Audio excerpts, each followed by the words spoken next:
payer le prix du temps. Dieu donne sa présence aux hommes qui lui donnent le temps. Je répète, Dieu donne sa présence aux hommes qui lui donnent le temps. Si tu es dans des prières de 5 minutes, de 2 minutes, tu ne connaîtras pas la puissance de Dieu. Tu dois payer le prix. De la même manière qu'on reconnaît un bon musulman par son front taché, on reconnaît un bon chrétien par ses genoux tachés.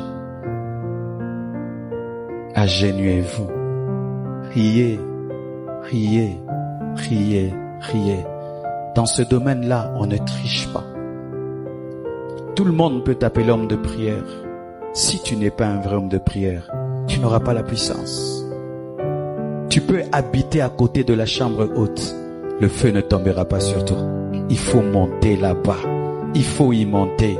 Arrêtez d'être les voisins de la chambre haute. Quand est-ce qu'on est voisin de la chambre haute? On lit beaucoup de livres sur la prière, on ne prie pas. On va dans les séminaires sur la prière, on ne prie pas. On a des retraites, mais on ne prie pas dans la retraite, on mange dans la retraite. On fréquente des hommes de prière, mais soi-même on ne prie pas. C'est devenir voisin de la chambre haute. Mais le feu ne tombe que dans la chambre haute. Et lorsque tu es conscient de ta faiblesse dans acte 1 et que tu payes le prix de la chambre haute, tu vas entrer dans acte 2. Dans acte 2, tu connaîtras une surprise. Dans acte 2, le Saint-Esprit devient ton ami. Dans acte 2, le Saint-Esprit te donne des capacités que tu n'avais pas. Dans acte 2, la promesse d'acte 1:8 s'accomplit. Dans acte 2, tu es revêtu de feu. Tu deviens une flamme de feu. Dans acte 2, tu as des dons spirituels, des dons vocaux, des dons de révélation, des dons de puissance. Dans acte 2, tu es placé sur la trajectoire de destinée. Dans acte 2, tu es préparé à influencer les extrémités de la terre, Judée, Jérusalem, jusque là où tu ne peux imaginer. Dans acte 2, tu entres en connexion avec la promesse. Dans acte 2, la parole devient chair. Dans acte 2, tu vis acte 1, verset 8. Dans acte 2, tu touches ce que Dieu a dit. J'aimerais te dire que ce qui est écrit dans tes cahiers doit devenir réalité. Ce qui est écrit dans la Bible doit devenir réalité. Il n'est pas que le Dieu de Wesley, il n'est pas que le Dieu de Finet, il n'est pas que le Dieu de Pierre, de Matthieu, il est ton Dieu. Tu dois avoir ton acte 2. Donne-moi mon acte 2. Donne-moi mon acte 2. Je veux vivre acte 2 dans ma vie. Je n'ai pas le temps d'aller à Jérusalem. Il est partout, il est dans ma chambre. Je n'ai pas le temps de payer un billet, d'aller prier à Jérusalem. Il est dans ma chambre. Payez le prix dans votre chambre. Et un jour, le tout à coup de Dieu viendra dans ta chambre, ou viendra dans un culte, ou viendra dans une répétition, ou même dans ta voiture, ou dans ta salle de bain. Un tout à coup viendra. Tout à coup. Une surprise de Dieu. Fais de ta vie une vie surprenante. J'ai davantage compris la nécessité de vivre dans l'amour.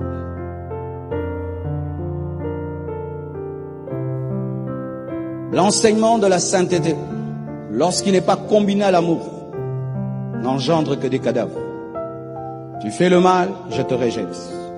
Tu fais le mal, je te suspends. Tu fais le mal, tu es assis. Tu fais le mal, tu es impur. Le pharisianisme. Le pharisianisme ne voit jamais dans les autres la qualité. Le pharisianisme ne voit dans les autres que le défaut, la faiblesse. Regardez, Jésus guérit quelqu'un,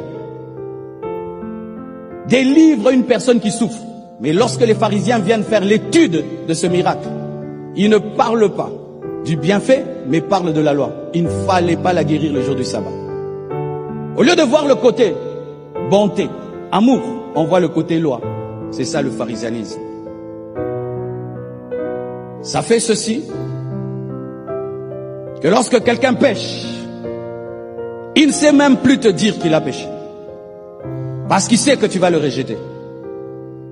Et si quelqu'un ose révéler ses faiblesses, plus jamais on aura confiance en lui. C'est pourquoi vous avez remarqué, est-ce que vous entendez encore dans les églises des témoignages de la vie passée?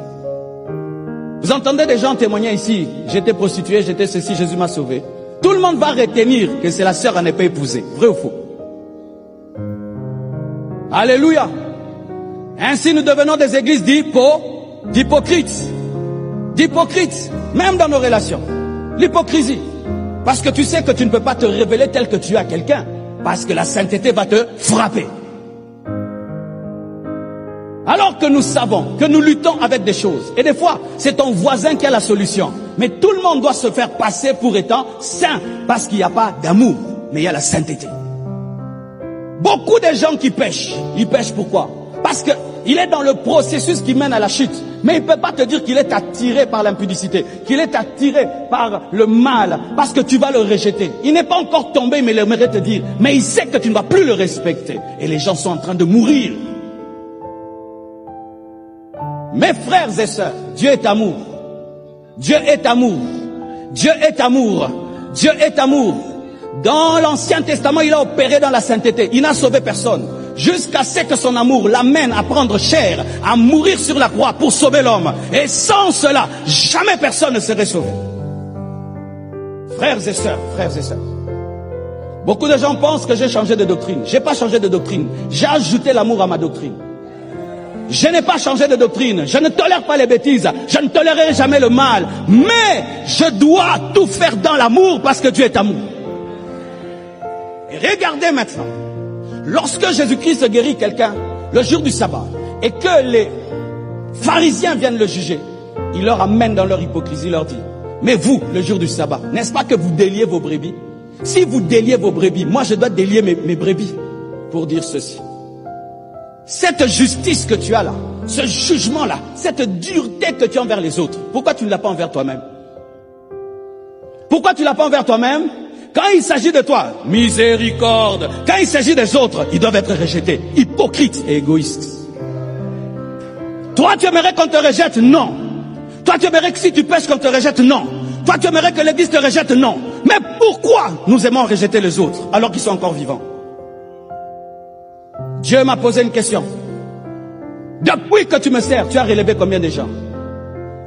Je te pose la question, depuis que tu es chrétien, tu as relevé combien de chrétiens? Tu as aidé combien de chrétiens qui sont tombés à relever, à remonter? Tu as aidé combien d'hommes de Dieu à revenir? Tu as restauré combien d'églises? Et tu as détruit combien? Dans le bilan de ta vie, combien de relèvements et combien de rejets? Si Dieu devait se comporter comme nous, même nous là, nous sommes indignes de le servir. Et c'est impossible, mes frères, que de prêcher la sainteté sans amour, sans avoir l'orgueil de la sainteté. Parce que l'humilité t'amènera toujours à aimer. L'orgueil te poussera toujours à juger les autres, alors que devant Dieu, même une petite paille est mauvaise. L'amour a diminué dans l'église. La communion fraternelle a diminué dans l'église, parce que nous sommes devenus des pharisiens. Je me souviens quand on a commencé l'église Compassion, on faisait chaque vendredi une veillée de prière. Et un jour, alors qu'on priait, on entend au niveau de la toiture quelqu'un qui est tombé et puis des gens dehors qui parlaient. On a continué la veillée. Et quand on a fini la veillée, on sort dehors, on trouve un sorcier qui était tombé par terre. Il était nu, il avait un gros ventre et il était là par terre. Il ne savait pas bouger. Et puis on lui dit, mais qu'est-ce que tu fais là? Il dit, non, je quittais Njili et je devais aller de l'autre côté. Mais quand j'ai traversé, j'ai voulu passer au-dessus de votre toiture, une puissance m'a attrapé et m'a fait tomber. Et il a été jugé, il a été frappé. Lorsque tu pries la nuit, il y a des jugements qui ont lieu, qui vont se manifester le jour. Je répète, lorsque tu pries bien la nuit, il y a des jugements de Dieu qui vont se manifester le jour. Et je prie que tu pries bien cette nuit et que tu voies le jour, ce que Dieu a fait. Alléluia. Je connais des patronnes, elles prient tellement bien la nuit que la bonne dit, je quitte le travail. On ne l'a pas chassée parce que la sorcellerie a été jugée la nuit. Je prie, frères, sœurs, qu'il y ait un jugement de Dieu dans ta vie, dans ta maison, dans tes entreprises. Et que cette nuit, Dieu démontre sa puissance et que le souffle de ses narines puisse séparer les choses et puisse libérer des souterrains. Oh, donne-moi l'amen. Il est le même hier, aujourd'hui et demain. Il n'a point changé. Lorsque tu veux un jugement de Dieu, passe la nuit devant Dieu. Passe la nuit devant Dieu. Quand tu veux un jugement, tu vois que la sorcellerie s'amuse dans votre famille. Les magiciens commencent à jouer avec toi. Les gens commencent à te dire, est-ce que toi tu es homme de Dieu? Est-ce que toi tu es homme de Dieu?